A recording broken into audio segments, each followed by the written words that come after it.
Hello friends, this is the lecture of DSEM. In this example, we will study about the stator design. It means that we have to decide the diameter and length of stator core. Okay. Here you can see that this is the given details available here. એટલે કે તમને જે રકમ આપી હોય બરાબર એમાંથી given details પહેલાં લખી લેવાની, પછી આપણે આગળ એક્ઝામ્પલ સ્ટાર્ટ કરશું. આટલી જે ડિટેલ્સ છે એ ઓલરેડી ગિવન છે. Okay, and we have to find the diameter and length of stator core. Diameter means capital D and length means capital L. So we have to find D and L from this given information. Here first of all we will see that what is the information given here. This is the rating. Okay, rating of induction motor 11 kilowatt, 400 volt, 3 phase. It means that our induction motor is 3 phase induction motor with 11 kilowatt power and 400 volt. Second thing here you have to keep in mind that 11 kilowatt in AC 3 types of power are available. AC માં 3 ટાઈપના power હોય, active power, reactive power અને apparent power. બરાબર, એમાંથી આપણે આ find કરવાનું છે કે આ પાવર કયો છે. અહીંયા તમે જોઈ શકો છો કે યુનિટ કયો છે, કિલોવોટ છે. Unit is kilowatt. So kilowatt is unit of active power. Active power એટલે આપણે આ જે આપ્યો છે પાવર એ કયો છે, એક્ટિવ પાવર છે. યુનિટ ઉપરથી આપણને ખબર પડી છે. બરાબર, આનો આપણે આગળ યુઝ કરશું પાવર ફાઇન્ડ કરવા માટે. પાવર ઉપરથી બીજી ઇન્ફોર્મેશન ફાઇન્ડ કરવા માટે ત્યાં આપણે સ્પેસિફાઈ કરવું પડશે કે આપણો પાવર છે એ કયો છે, એક્ટિવ પાવર, રિએક્ટિવ પાવર કે એપરન્ટ પાવર. એટલે અહીંયા તમને સમજાવી દઉં છું કે આ જે પાવર છે આપણો એ કયો પાવર મેન્શન કર્યો છે ડિટેલમાં, એક્ટિવ પાવર. ઓકે, એટલે એનો સિમ્બોલ શું થાય, એક્ટિવ પાવરનો P. ઓકે, અને એનું ઇક્વેશન શું થાય, VI cos phi.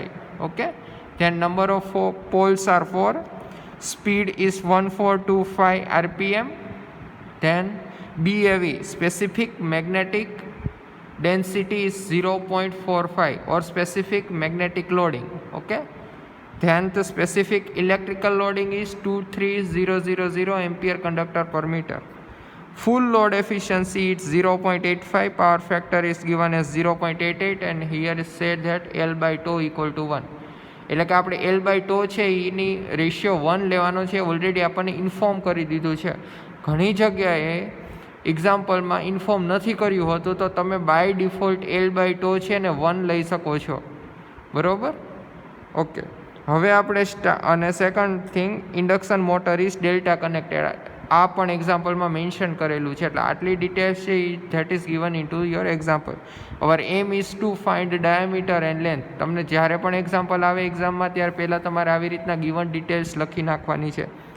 ઓકે, હવે આપણે એક્ઝામ્પલ સ્ટાર્ટ કરીએ. એક્ઝામ્પલ સ્ટાર્ટ થશે output equation of 3 phase induction motor. આ તમે સ્ટડી કરી ગયા. Q equal to C0 D² LNS. This is the output equation of 3 phase induction motor. હવે આપણો એમ છે ફાઇન્ડ કરવાનું શું, ડાયામીટર અને લેન્થ. ઓકે, એટલે આ ડી છે ડાયામીટર અને આ લેન્થ છે L. એટલે આ બંને ફાઇન્ડ કરવાનું છે. એટલે એને આપણે આ સાઈડ રાખીએ, બાકી બધું સાઈડ ચેન્જ કરીને આ સાઈડ વહી જશે. એટલે શું થશે, Q/C0 NS. ઓકે, આ સ્ટાર્ટિંગ છે એક્ઝામ્પલનું. બરાબર, એટલે આ ઇક્વેશન લીધું એમાંથી ડી અને L બે ફાઇન્ડ કરવાના છે. એટલે એને આ સાઈડ રાખ્યા, બાકીનું બધું ઓલી સાઈડ જતું રહ્યું. બરાબર, okay.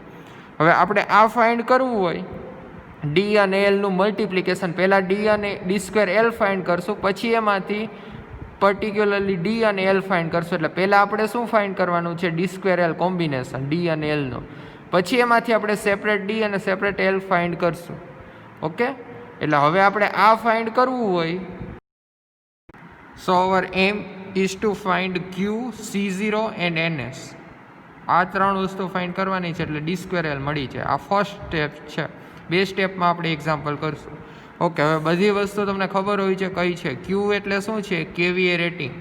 Q represent the KVA rating. C0 represent, it represent output coefficient and NS represent speed in RPS. So we have to find Q, C0, NS. આ 3 વસ્તુ ફાઇન્ડ કરી લો એટલે D² L મળી છે.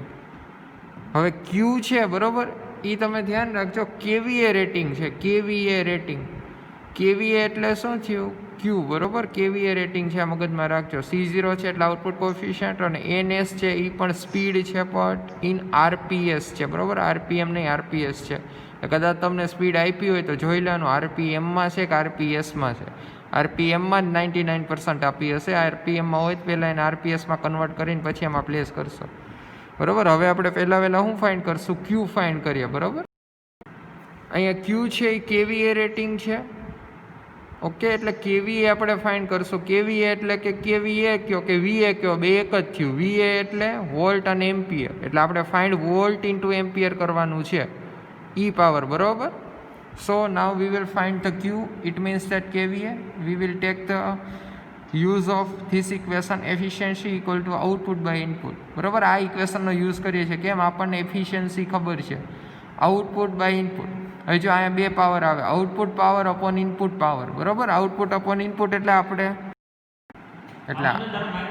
આપણે જે કર્યું છે, બરાબર, એ આઉટપુટ અને ઇનપુટ જે પાવર જે યુઝ કર્યો છે, એટલે આપણે એફિશિયન્સી ફાઇન્ડ કરીએ છીએ પાવરના ફોર્મમાં, બરાબર. એટલે અહીંયા output power upon input power આવશે. ઓકે, હવે પાછો ક્વેશ્ચન રહે કે પાવર આપણી પાસે ત્રણ છે: એક્ટિવ પાવર, રિએક્ટિવ પાવર ને એપરન્ટ પાવર. ઓકે, એટલે એક્ટિવ પાવર લેવો, રિએક્ટિવ પાવર લેવો કે એપરન્ટ પાવર લેવો, એ હજી આપણે ફાઇન્ડ કરવાનું છે. હવે આમાંથી આપણને એફિશિયન્સી આપી છે ડિટેલ્સમાં, એક પાવર આપ્યો છે ખબર હોય તો, બરાબર. એ પાવર આપ્યો છે એ તમારી 3 ફેઝ ઇન્ડક્શન મોટરનો જે પાવર મેન્શન કર્યો હોય એ આઉટપુટ પાવર જ હોય, ઇનપુટ પાવર નથી, બરાબર. આઉટપુટ પાવર છે. એટલે આઉટપુટ પાવર છે એનો તમને યાદ હોય તો રેટિંગ યુનિટ શું હતો? કિલોવોટ હતો. કિલોવોટ હતો, બરાબર. આપણે ત્યારે કીધું હતું કિલોવોટ એટલે એક્ટિવ પાવર. એટલે આપણે અહીં જે ફાઇન્ડ કરશું એ એક્ટિવ પાવર માટે કરશું, બરાબર. કેમ? કારણ કે અહીંયા આઉટપુટ પાવર આપણે પ્લેસ કરવો પડશે. આઉટપુટ પાવર છે કિલોવોટ, એટલે કે એક્ટિવ પાવર આપ્યો છે, ઇનપુટ પાવર એ એક્ટિવ પાવર જ લેવો પડે. એવું ન હાલે કે એક્ટિવ પાવર આઉટપુટ ને રિએક્ટિવ પાવર માટે ઇનપુટ લ્યો, બરાબર. બે એક્ટિવ લ્યો તો એક્ટિવ જ આપવું પડે ને. એક્ટિવ શું કામ લીધું? કારણ કે આઉટપુટ પાવર આપ્યો છે એક્ટિવ પાવર છે, એટલે એફિશિયન્સીની વેલ્યુ મૂકી. આઉટપુટ પાવર છે એ એક્ટિવ પાવર છે, એની વેલ્યુ 11, અને ઇનપુટ પાવરનું ઇક્વેશન આપણે લખ્યું, કારણ કે ઇનપુટ પાવર તો આપણે ફાઇન્ડ કરવાનો છે, નથી ખબર. એનું ઇક્વેશન લખશું. ઇક્વેશન કોનું લખશું? Active power. એક્ટિવ પાવરનું ઇક્વેશન VI cos phi, બરાબર. પહેલાં અહીંયા લખ્યું છે ઇક્વેશન, આ છે કિલોવોટ, આનું ઇક્વેશન થાય VI cos phi, બરાબર. એટલા માટે અહીં એક્ટિવ પાવરનું ઇક્વેશન લખ્યું. હવે efficiency equal to kilowatt upon VI cos phi થયું. આમાં જેટલી વેલ્યુ ખબર હોય એટલી પ્લેસ કરી દો. એફિશિયન્સી આપી છે 0.85 કિલોવોટ, એટલે કે આઉટપુટ પાવર આપ્યો છે 11 કિલોવોટ. VI cos phi, એમાંથી VI આપણને નથી ખબર, વોલ્ટ ઇન્ટુ કરંટ, બરાબર. કારણ કે વોલ્ટેજ નથી, કરંટ નથી, VI નથી ખબર. આપણે cos phi છે, બરાબર, એ આપ્યું છે. cos phi એટલે પાવર ફેક્ટર. પાવર ફેક્ટર થઈ 0.88, બરાબર. એટલે આપણને આની ઉપરથી VI મળી જાય. અને આ સાઈડ લઈ જાઓ, અને અહીંયા પ્લેસ કરો, એટલે આપણને શું મળ્યું? 14.7 kVA. અહીં ખબર પડી જાય યુનિટ ઉપરથી. VI હમણાં જ મેં તમને કીધું હતું, કેવી લ્યો કે વી લ્યો એક જ થયું, એટલે આનું યુનિટ શું છે? Volt into ampere. અને આ શું છે? VI.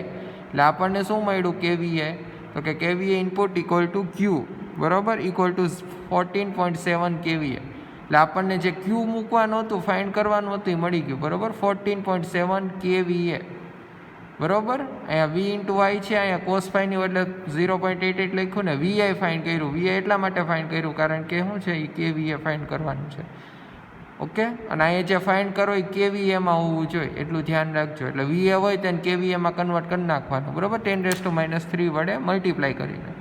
એટલે આપણું જે ઇક્વેશન હતું એમાંથી આપણને Q મળી ગયું, KVA રેટિંગ. હવે શું ફાઇન્ડ કરશું? C0, પછી ફાઇન્ડ કરશું NS, પછી ત્રણેય ફાઇન્ડ કરીને આમાં મૂકી દેવાનું. C0નું ઇક્વેશન શું થાય? 11 kWs, એટલે કે વાઇન્ડિંગ ફેક્ટર, BAVSE 10⁻³ આ ઓલરેડી ઇક્વેશન છે, બરાબર. આપણે સ્ટડી કરી ગયા છે C0નું આ ઇક્વેશન લખ્યું. આમાં બધા ડેટા ગિવન છે. વાઇન્ડિંગ ફેક્ટર કેટલો લેવાનો? 0.955. BAVSE આપ્યું છે 10⁻³, બરાબર. એટલે તમને શું મળશે? C0. અને આ એનો યુનિટ છે KVA per metre cube RPS. Okay, second thing, આ KVS છે, KWS નો મિનિંગ થાય વાઇન્ડિંગ ફેક્ટર. વાઇન્ડિંગ ફેક્ટર જે છે 0.955 આપ્યો છે. ઘણા એક્ઝામ્પલ એવા હશે કે એમાં વાઇન્ડિંગ ફેક્ટર મેન્શન નહીં કર્યો હોય. જો મેન્શન ન કર્યો હોય તો બાય ડિફોલ્ટ 0.955 લઈ લેવાનો, આ યાદ રાખજો, બરાબર. 99% એક્ઝામ્પલમાં હશે જ, પણ ક્યારેક એક્ઝામ્પલમાં ન હોય તો આની વેલ્યુ આટલી પ્લેસ કરી દેવાની. Okay, this is equation 3, this is equation 4. એટલે આપણને ક્યુ મળી ગયો, C0 મળી ગયો. હવે આપણે શું ફાઇન્ડ કરશું? NS, speed in RPS. બરોબર. હવે આપણે એક્ઝામ્પલમાં જોઈએ તો ગિવન ડેટામાં જો સ્પીડ આપી છે એટલે n આપ્યો છે, બટ 1425 RPMમાં છે. એટલે આપણે શું કરશું તો કે આ ઇક્વેશનમાં RPSમાં મેન્શન છે, એટલે આપણે RPMને RPSમાં કન્વર્ટ કરશું. સો ફાઇન્ડ NS 2f/p. 2f એટલે શું થાય? ફ્રીક્વન્સી 50, અને p એટલે શું થાય? 4. આ છે NS RPSમાં ફાઇન્ડ કરવાનું ઇક્વેશન. એટલે શું થશે? 25 RPS. ઓકે, સો NS = 25 RPS. ત્રણ વસ્તુ મળી ગઈ ફાઇન્ડ કરવાની હતી, KVA, C0 અને NS. આ ત્રણેય છે ઇક્વેશન 3, 4 અને 5. સો પુટ ઇન ઇક્વેશન 2 એટલે આપણને d²L મળશે. બરોબર. So we are putting equation 3, 4, 5 values in equation number 2. So we can get d²L = Q upon C0 NS. In Q, in place of Q, we will put 14.7, C0 108.72, and instead of NS, we will put 25. So we will get d²L = 0.0054 meter cube. Here you have to keep in mind that the unit for it is, and it is the equation 6. અહીં જો unit છે metre cube આવે, કારણ કે અહીં તમે cross check કરો તો d² એટલે ડાયામીટર છે મીટરમાં છે, લેન્થ એ મીટરમાં છે, એ d² છે ડાયામીટરનો સ્ક્વેર, એટલે આનો મીટર સ્ક્વેર અને આનો મીટર, એટલે મીટર ક્યુબ યુનિટ મળી ગયો. Okay, so this is equation 6. અડધો પાર્ટ છે એક્ઝામ્પલનો એ કમ્પ્લીટ થઈ ગયો. આપણને d²L એટલે કે ડાયામીટર અને લેન્થનું મલ્ટિપ્લિકેશન મળી ગયું છે. હવે આપણે સેપરેટ ફાઇન્ડ કરવાનું છે d અને l. બરાબર. હંમેશા d અને lને સેપરેટ ફાઇન્ડ કરવા માટે આપણે l/τ રેશિયોનો યુઝ કરશું. બરાબર, l/τ રેશિયોનો યુઝ કરશું. આપણને ઓલરેડી મેં એક્ઝામ્પલમાં કીધું છે કે ટેક l/τ = 1. બરાબર, આપણે લાસ્ટમાં કીધું હતું l/τ = 1. Okay, so we will take l = τ. આ ટાઉ છે. બરાબર, એને આ સાઈડ લઈએ એટલે l = τ થાય. બરાબર, l એમને ટાઉની બદલે આપણે એનું ઇક્વેશન મૂકીએ πd/p. πd/p આ ઇક્વેશન છે પોલ પીચનું, ખબર હોય તો ટાઉ એટલે પોલ પીચ થાય, પોલ પીચ એટલે πd/p. So this is equation 7. L = πd/p. હવે ઇક્વેશન નંબર 7 છે, એની વેલ્યુ આપણે પ્લેસ કરશું 6માં. સિમ્પલ વસ્તુ છે. અહીંયા d²L છે, ગમે એ તમારે એક ફાઇન્ડ કરવું હોય તો આ સાઈડ એક ક્વોન્ટિટી લઈ આવવી પડે. એટલે આપણે શું કરશું? એલની બદલે શું પ્લેસ કરશું? πd/p. બરાબર, એટલે એલની બદલે તમે πd/p પ્લેસ કરો એટલે પાઈની વેલ્યુ ખબર હોય, ડી છે આની સાથે મલ્ટીપ્લાય થઈ જશે, અને પી એટલે નંબર ઓફ પોલ્સ છે એ ખબર પડી જશે, એટલે આપણને d³ મળી જાય. એટલે આપણે શું કરશું? ઇક્વેશન 7ને 6માં પ્લેસ કરશું. d² એમને એલની બદલે શું પ્લેસ કરશું? πd/p. d²L આની વેલ્યુ તો આ જ છે, એલની બદલે પુટ કર્યું πd/p. બરાબર, પાઈ એટલે 3.14, p એટલે નંબર ઓફ પોલ્સ એ ખબર છે. બરાબર, 4 છે, એ આ સાઈડ મલ્ટીપ્લાય થાય છે, એટલે આ સાઈડ શું રહે? d² × d, d³. સો d³ π/p = ઓકે, p ઓલી સાઈડ જશે, પાઈ અહીં નીચે જશે. બરાબર, પીની વેલ્યુ આપી છે, number of poles 4. So we will get d 0.19 metre. This is the equation number 8. હવે ડી મળી ગયો, આપણે એલ ફાઇન્ડ કરવાનો છે. એ સિમ્પલથી છે, d²L છે. બરાબર, એમાં એલ પ્લેસ કરી દો છે વેલ્યુ છે એ, એટલે d² મળી જશે. અથવા તો સેકન્ડ મેથડ એલ. બરાબર, l = πd/p. આપણને ડી ખબર પડી ગઈ છે, પાઈ ખબર છે અને પી ખબર છે, તો એલ મળી જાય. એટલે આપણે આ ઇક્વેશનનો યુઝ કરીએ. l = πd/p માં ડીની વેલ્યુ પ્લેસ કરીએ. So l = πd/p, put d = 0.19. Okay, અહીંયાથી. So we will get the l. So this is the example. We have to find D and L. 2 dimension મળી ગયું. એક્ઝામ્પલ બહુ simple છે. બરાબર, first of all આ equation લેવાનું. આ ઇક્વેશનમાં d²L છે એને સૂત્રણ કરતાં બનાવવાનું. આ સાઈડ જે પણ ક્વોન્ટિટી હોય, બરાબર, એ ફાઇન્ડ કરી નાખવાની. આ અને આ 3 ક્વોન્ટિટી મળી જાય એટલે આમાં પ્લેસ કરી નાખશો એટલે તમને d²Lનું મલ્ટિપ્લિકેશન મળી જશે. એ પહેલો સેક્શન થયો તમારા એક્ઝામ્પલનો. આ અડધો એક્ઝામ્પલ કમ્પ્લીટ થઈ ગયો. હવે ડી અને એલને સેપરેટ કરવાના છે. ડી અને એલને સેપરેટ કરવા હંમેશા આનો જ યુઝ કરવાનો આવશે. l/τ = 1. અહીં જો તમારા એક્ઝામ્પલમાં મેન્શન ના કર્યું હોય l/τ = 1, બરાબર, તો પછી બાય ડિફોલ્ટ 1 જ લઈ લેવાનું. અથવા તો અલગ લેવાનું હશે તો મેન્શન કર્યું હશે, બરાબર, કે L/2 ઇક્વલ ટુ આ લ્યો. પછી ટાવ આ સાઈડ જશે, ટાવની બદલે πD/P પ્લેસ કરવાનું, એટલે આપણને L અને P વચ્ચેનો રિલેશન મળી ગયો. હવે એકવાર Lની બદલે આ પ્લેસ કરો પછી તમને જે D મળી જાય, પછી આ ઇક્વેશનમાં D પ્લેસ કરો એટલે L અને D બે સેપરેટલી મળી જશે. એટલે D છે એ સ્ટેટર કોરની ડાયામીટર રિપ્રેઝન્ટ કરે, L છે એ length of stator core represent કરે. ઓકે, પહેલો એક્ઝામ્પલ કમ્પ્લીટ. હવે આપણે second example. Okay, this is the second example. Find the main dimension, number of stator slots and number of stator turns per phase. Main dimension કીધું છે આપણને find કરવાનું, બરોબર. Main dimension એટલે શું થાય? D અને L. આગળ જે ફાઇન્ડ કર્યા હતા એ, બરોબર. એટલે ઘણીવાર સેપરેટલી એવું ન કીધું હોય કે find the stator core diameter and length of stator core, એવું કીધું હોય કે ફાઇન્ડ ધ ડાયમેન્શન. એટલે ડાયમેન્શન એટલે બાય ડિફોલ્ટ તમારે સમજી જવાનું કે વી have to find diameter and length D and L. Then the number of stator slots and number of stator turns per phase. એટલે આપણને જો ફાઇન્ડ મેઇન ડાયમેન્શન એટલે D અને L, બરોબર. આ તો આગળનો જે એક્ઝામ કર્યો, બરોબર, એક્ઝામ્પલ તેની જેવો જ છે. ચેન્જ ક્યાં આવશે? આ બે ફાઇન્ડ કરવા, બરોબર. ઓકે, હવે ફર્સ્ટ ઓફ ઓલ આપણે ગિવન રેટિંગ અથવા તો ગિવન ડેટા લખી નાખીએ. Rating 3.7 kilowatt 400 volt 3 phase induction motor. Number of poles equal to 4. Frequency is taken as a 50 Hz. BAV and air gap. It means that specific magnetic loading in air gap is 0.45 Weber per meter square. Ampere conductor per meter is 23000. 23,000. Efficiency is 0.85. Power factor is 0.84. Winding factor is given. It is taken as 0.955. And stacking factor is also given. It is 0.9. આટલી given data છે. Start કરવાનું અહીંયાથી જ, પહેલાં find કરવાનું D અને L, પછી આ બધું ફાઇન્ડ કરશું, બરાબર. સેમ મેથડ D અને L ફાઇન્ડ કરવા હોય એટલે ક્યાંથી સ્ટાર્ટ કરવાનું? Output equation of 3 phase induction motor.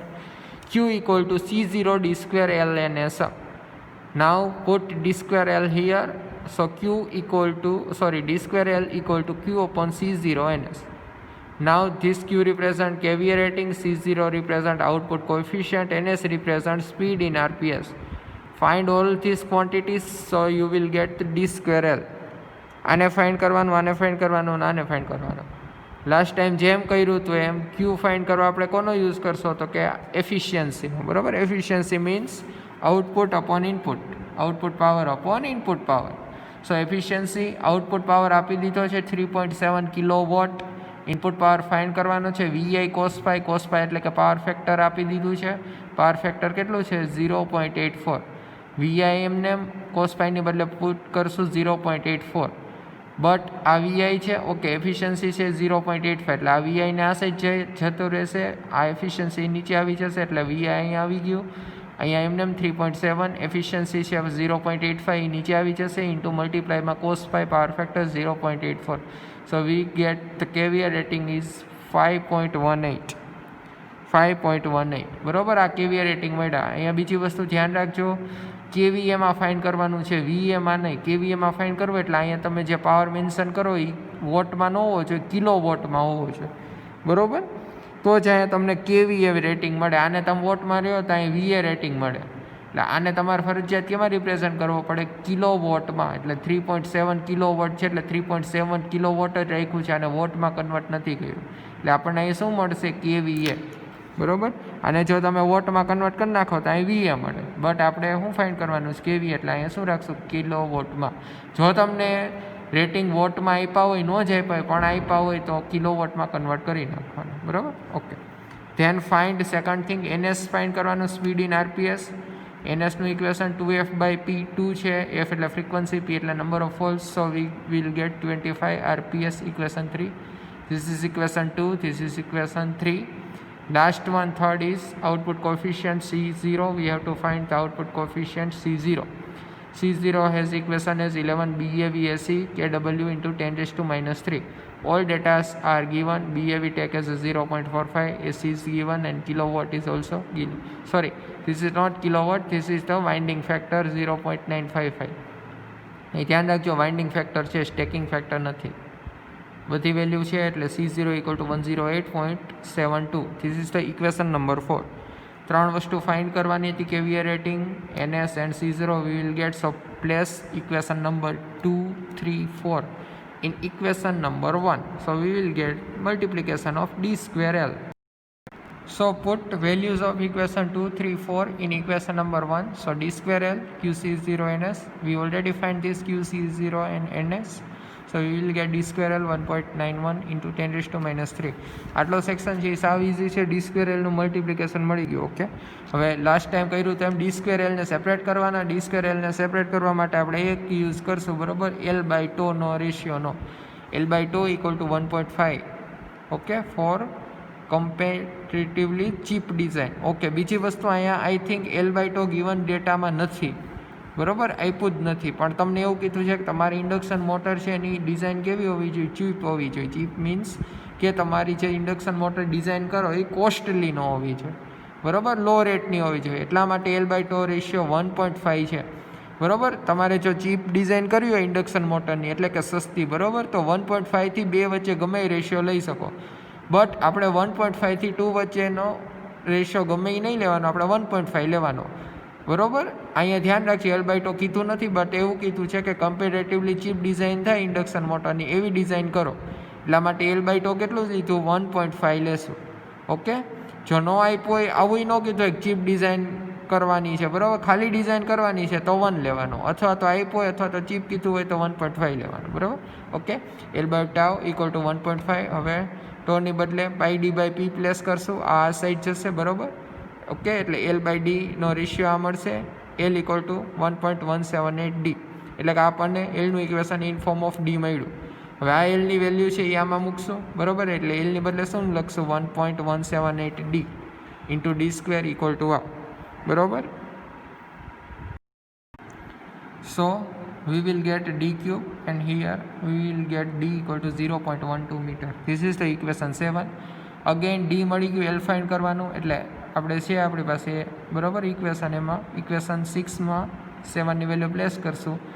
એટલે L ઇક્વલ ટુ 1.178 ઇન્ટુ ડીની વેલ્યુ આ ડાયરેક્ટલી પ્લેસ કરી દીધી. એટલે આપણને ઇક્વેશન નંબર 8માં L મળી ગયું. ઓકે, હાફ સેક્શન કમ્પ્લીટ થઈ ગયો. મેઇન ડાયમેન્શન ફાઇન્ડ કરવાના હતા, એ ડી અને L થઈ ગયું, બરાબર. ઓકે, હવે આપણે ફાઇન્ડ કરવાનું છે second thing, total number of stator conductors. Total number of stator conductors, એનું ઇક્વેશન જોશો એટલે 6TS થાય. 6TS, જ્યાં TSનો મિનિંગ શું થાય? સ્ટેટર ટર્ન પર phase. Total number of stator conductors is equation is given એક 6TS. આ ઇક્વેશન ડાયરેક્ટલી યાદ રાખવાનું, બરાબર, કંડક્ટર્સનું. TSનો મિનિંગ શું થાય? સ્ટેટર ટર્ન્સ પર ફેઝ. હવે તમને કદાચ એવું થતું હોય કે અહીંયા 6 કેમ આવ્યા, બરાબર, એ મેં અહીંયા સાઈડમાં મેન્શન કર્યું છે. ઓકે, તમારે ટોટલ નંબર ફાઇન્ડ કરવાના છે સ્ટેટર કંડક્ટરના, બરાબર. આપણે આ જે કેલ્ક્યુલેશન છે પર ફેઝ છે. એટલે આપણી જે મોટર છે કેટલી છે? 3 ફેઝ ઇન્ડક્શન મોટર છે, એટલે 3 ફેઝ હશે. એટલે જે એક ફેઝમાં ટોટલ કંડક્ટર મળે એને કેટલા વડે મલ્ટીપ્લાય કરવાનો? 3 વડે. એટલે આપણને જે આ 3 મળ્યા એ શું થઈ ગયું? નંબર ઓફ ફેઝ રિપ્રેઝન્ટ કરે. ટોટલ ફાઇન્ડ કરવાના છે એટલે 3 ફેઝ મલ્ટીપ્લાય કરવાના. એટલે આ 3 આ મળી ગયું, બરાબર. આપણે આનું કહી છે કે આ 6 કેમ આવ્યા? 3 એટલે 3 એટલે 3 ફેઝના કંડક્ટરનું મલ્ટિપ્લિકેશન. ઓકે, હવે શું રહ્યું? 2TS. હવે જો આ 2TS આપણે ફાઇન્ડ કરવાનું છે સ્ટેટર કંડક્ટર. TSનો મિનિંગ શું થાય? ટર્ન્સ પર ફેઝ. હવે 2 ટર્ન ભેગા થાય ને ત્યારે એક કંડક્ટર થાય. એક કંડક્ટર એટલે કેટલા ટર્ન થાય? 2 ટર્ન, બરાબર. એટલે આપણે જો અહીંયા આપણે ફાઇન્ડ કરવાના છે કંડક્ટર, એટલે આપણે એક કંડક્ટર એટલે કેટલા ટર્ન લેવા પડે? 2 ટર્ન લેવા પડે. એટલે એક કંડક્ટરની બદલે શું લખાય? 2TS, બરાબર. એટલે 1 conductor equal to 2TS. S એટલે TS એટલે ટર્ન પર ફેઝ છે. એટલે 2 ટર્ન ભેગા થાય ને એક કંડક્ટર થાય, અને એવા કંડક્ટરને 3 વડે મલ્ટીપ્લાય કરો એટલે ટોટલ નંબર ઓફ કંડક્ટર થાય 3 ફેઝ સાથે, બરાબર. એટલે 3 ઇન્ટુ 2TS એટલે 3 ઇન્ટુ 2 એટલે શું થાય? 6. આ TS એટલે આ શું ઇક્વેશન મળ્યું? 6TS, બરાબર. આની સમજૂતી આપી કે અહીંયા 6 કેમ આવ્યું. Okay, so V have to find 6TS. આપણો એમ છે આ ફાઇન્ડ કરવાનું છે. હવે TS છે એટલે સ્ટેટર ટ્રાન્સફર ફેઝ થશે. હવે આપણે આ ફાઇન્ડ કરવાનું છે, બરાબર. આ ડાયરેક્ટલી અવેલેબલ હશે નહીં. એટલે TS ક્યાંથી ફાઇન્ડ કરશું? તો કે આપણી પાસે ઇક્વેશન છે ESનું, બરાબર. ES એટલે EMS induced in stator conductors, બરાબર. ES equal to 4.44. 5mf TS/kWs અને અહીંયા લઈ જાઓ બરાબર, એટલે આપણને ESનું ઇક્વેશન મળે. આપણે સ્ટડી કરી ગયા છીએ શોર્ટ નોટમાં, એમાંથી મેં ડાયરેક્ટલી TSને સૂત્રને કરતા બનાવ્યો છે, એટલે આપણને TSનું ઇક્વેશન આ મળે. તો TS ફાઇન્ડ કરવું હોય તો આપણે આ ફાઇન્ડ કરવું પડે બધું. ઓકે, હવે આમાંથી કેટલી વસ્તુ અવેલેબલ છે એ જોઈ. ES એટલે EMF produce in stator core અથવા તો કંડક્ટર, એ અવેલેબલ છે 400 વોલ્ટ, એટલે આ અવેલેબલ છે. 4.44 તો નંબર જ છે. 5M એટલે maximum flux in stator core, આ અવેલેબલ છે નહીં, એટલે આ ફાઇન્ડ કરવું પડશે. F એટલે ફ્રીક્વન્સી અવેલેબલ છે. KWS એટલે વાઇન્ડિંગ ફેક્ટર, એ અવેલેબલ છે. એટલે આપણે હવે શું ફાઇન્ડ કરવું પડે તો કે 5M. કેમ? કારણ કે આપણે આ ફાઇન્ડ કરવાનું છે બરાબર. પછી આ ફાઇન્ડ કરીએ અને 6 વડે મલ્ટીપ્લાય કરીએ એટલે total number of stator conductor મળી જશે. એટલે હવે આપણો એમ શું ફાઇન્ડ કરવાનો? પહેલાં મેક્સિમમ ફ્લક્સ આ ફાઇન્ડ કરી લે, પછી એને આ ઇક્વેશનમાં પ્લેસ કરશું, ઇક્વેશન 9માં, એટલે આપણને TS મળી જશે. હવે પહેલાં આપણે શું ફાઇન્ડ કરશું? 5M. So to find 5M, we will use equation of specific magnetic loading. Specific magnetic loading BAV equal to 5M upon L by tau. Okay, tau means pi d by p. Okay, બે equation છે, કાં તમે ટાઉના ફોર્મમાં લખો અથવા તો directly આ ટાઉની બદલે pi D by P place કરો તો આ ઇક્વેશન છે. આઈ થિંક તમે આ ઇક્વેશન સાથે વધારે ફેમિલિયર હશો બરાબર, કારણ કે આપણે શોર્ટ નોટમાં જોયું હતું. આ ઇક્વેશન અને આ ઇક્વેશન, બે ઇક્વેશન થયા. આ ઇક્વેશનમાં ખાલી ટાઉની બદલે pi D by P place કરો એટલે આ ઇક્વેશન તમને મળી જાય બરાબર. એટલે આ અને આ ઇક્વેશન બે સેમ જ છે. હવે આપણી પાસે ટાઉ નથી, બટ ટાઉની બદલે પાઈ ડી પી, એટલે આ ત્રણેય વસ્તુ છે. LA છે, સ્પેસિફિક મેગ્નેટિક લોડિંગ એ આપ્યું છે, એટલે આપણને 5M મળી જશે આ ઇક્વેશનમાંથી બરાબર. એટલે ટાઉની બદલે આપણે શું પ્લેસ કરશું? આમાં પાઈ ડી બાય પી બરાબર. ઓકે, હવે જે વસ્તુ અવેલેબલ છે એની પ્લેસ કરી દે. વેલ્યુ BAV એટલે 0.45, 5M એમને એ તો ફાઇન્ડ કરવાનું છે. L એટલે 0.13, આ ફાઇન્ડ કર્યું. ટાઉની બદલે પાઈ ડી બાય પી, પાઈ એટલે પાઈ, ડી એટલે 0.12, પી એટલે 4. ઓકે, 5Mને સૂત્રણ કરતાં બનાવો એટલે 5Mની વેલ્યુ શું મળશે? 5.55 10⁻³ weber. Okay, this is equation number 10. એટલે આપણને 5M મળી ગયું બરાબર. 5M ક્યાં પ્લેસ કરવાનો હતો? આગળ ઇક્વેશન જે 9 હતું બરાબર, એમાં TS ફાઇન્ડ કરવા બરાબર. હવે ઇક્વેશન 9 મેં નથી લખ્યું, ડાયરેક્ટલી અહીંયા જે 5M હતું બરાબર, ES હતું અને નીચે 5M હતું, ત્યાં આપણે ડાયરેક્ટલી વેલ્યુ આ 5Mની પ્લેસ કરી દીધી છે. એટલે હવે આપણને TS મળી જશે. આ ઇક્વેશન કયું છે? ઇક્વેશન 9 છે. એટલે ઇક્વેશન 9 નો યાદ હોય તો આગળ બેક કરી અને વિડીયોમાં જોઈ લેજો બરાબર, TSનું ઇક્વેશન. એટલે આપણને TS મળી ગયું 343, ઇક્વેશન 11 બરાબર. હવે આપણે TS મળી ગયું, પછી ટોટલ કંડક્ટરનું ઇક્વેશન શું હતું? 6TS હતું. એટલે હવે આપણને મળ્યા એ શું છે? હજી તો કંડક્ટર્સ છે બરાબર. હવે total number of conductors find કરવું હોય 6TS, TS મળ્યા 343. Okay, this is the stator turns પર ફેઝ, ટર્ન્સ છે બરાબર. એટલે 6 વડે મલ્ટીપ્લાય કર્યું, 6 into this, so this is represent the total number of conductor is 2058. એટલે ટોટલ નંબર ઓફ કંડક્ટર હશે બરાબર. ઓકે, સેકન્ડ ફાઇન્ડ કરવાનું છે કંડક્ટર પર સ્લોટ.